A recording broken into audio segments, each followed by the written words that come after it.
Mr. Echenique. Muchas gracias, señora Silvestre, por este informe. La verdad es que no hay nada como ver los datos para saber cómo es la realidad.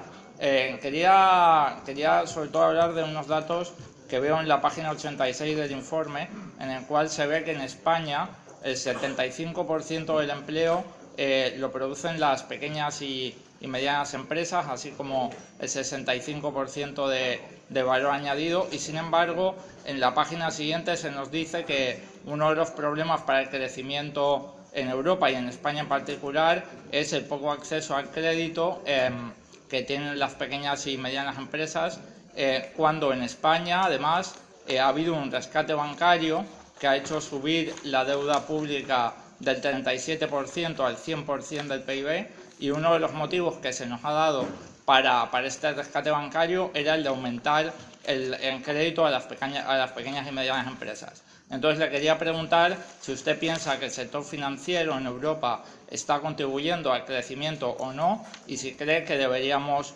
disciplinarlo desde los poderes públicos o crear una banca pública que complemente la banca privada, que parece que no está apoyando decididamente el crecimiento.